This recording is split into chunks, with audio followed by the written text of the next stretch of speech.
It's very differently. It's not necessarily just protesting on the front lines. I think that's great. But what about being an activist in the way in which you have decided to be one? What inspired you? What did it look like? You said you raised money for Black Lives Matter. What did you do? Mhm. Walk us through everything that you did and how you find yourself in this moment right now. So for me, it was 3 years ago. I had like a string of festivals, and I decided that I was going to wear T-shirts with a message on them because I figured, what better, what better time to use a platform than in front of a bunch of people.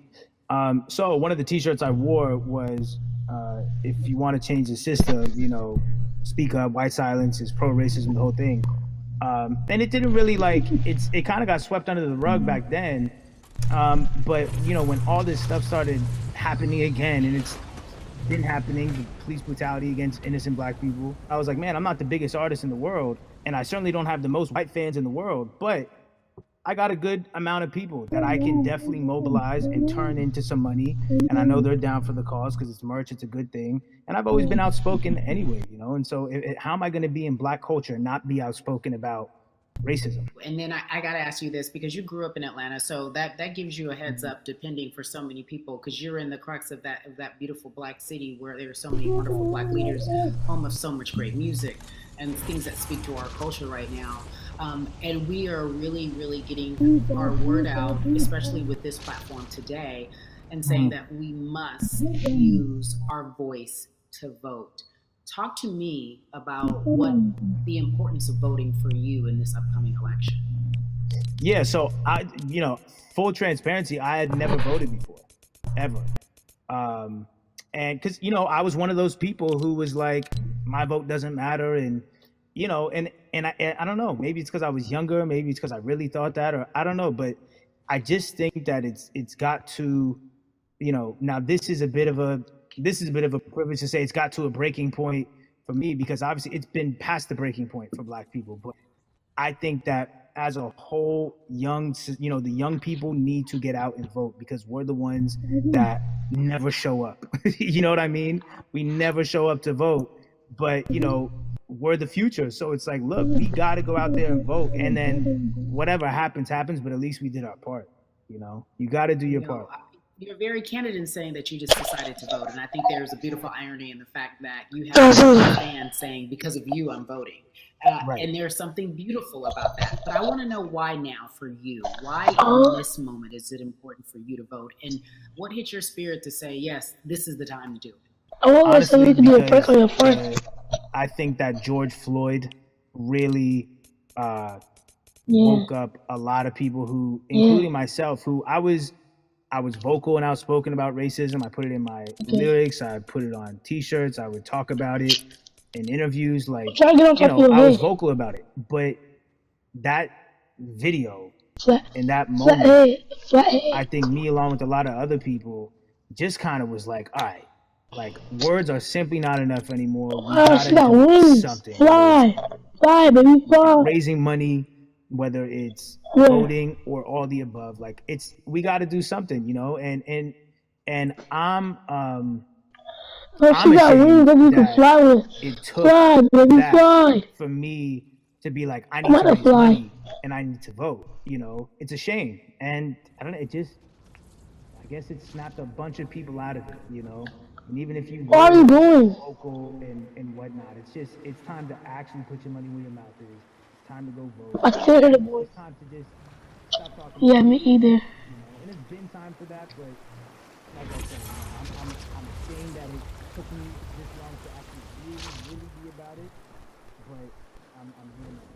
So, Russ, we all know that this is going to be your first time voting. I'm like, so bad. I think what it's gonna do for me. It's gonna let me know that I'm truly into something bigger than myself.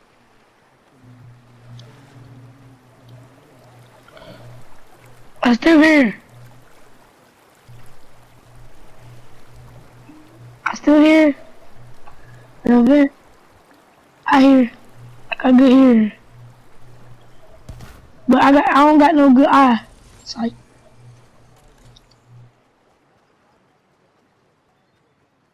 Where? Battle buzz. You try to go on a quick game, right? You try to go on a quick game.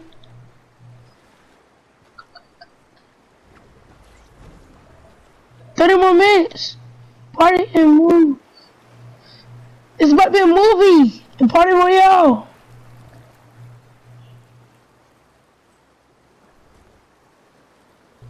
It's supposed to be right here. Yes.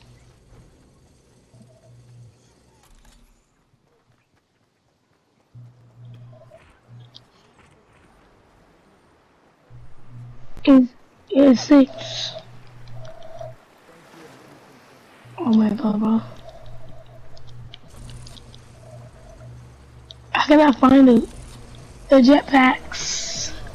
So cities like Atlanta and Chicago have been at the forefront of the discussion, especially now in this country when we're talking about COVID-19 and systemic racism as well as police brutality and what we can do in this country.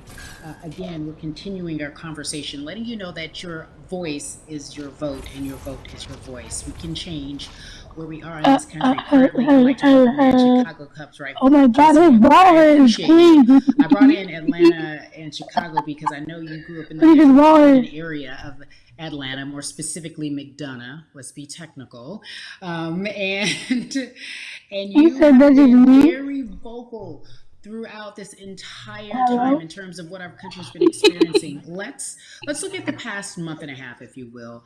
What has been the hardest thing? It's very shiny as a trophy. The hardest thing you see that trophy in the back? That's how shiny it is. It's just been going from the virus shutting everything down to us being called to action.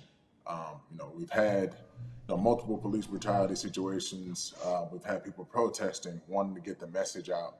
But I really realized that I need to be a part of the positive message and make sure that doesn't get lost in all the chaos going on, for people to actually hear from a reasonable, respectable person who cares about everyone involved. A reasonable, respectable person who cares about everyone involved, which leads us to More Than a Vote. It is a beautiful collective of Black athletes and artists. You are a part of that. Talk to me about why that's important for you right now and this be a part of that collective. To me personally, it's important to be a part of that because I've somewhat used baseball and my craft as an excuse to not get more involved in voting. But I can't any longer use baseball and work as an excuse not to get educated, and not also to show people, like, at any moment in time, any walk of life, we can make a difference. So tell me in your words, what does activism look like for you? In my words, it looks like LeBron James, the biggest athlete right now, speaking up and breaking the ice for everyone. But I think for the first time, people see and hear from us. So now we have white teammates, we have other people speaking up and realizing, okay, like, this is how we go about doing this. And to me right now, social media, speaking of teams, you want to talk about growing up? Oh, you live? I know that it's tough for Black players specifically in Major League Baseball to talk about how they feel. Over there? Adam Jones did it in a very eloquent way. Like a spider over there? There are very few that are vocal. You said you all were afraid. Why use that word and why were you afraid? You was afraid because in 2019 there were 68 of us total, and there are 38 teams. There's 25. I forgot to do that. I might just sit down right here. Team as well.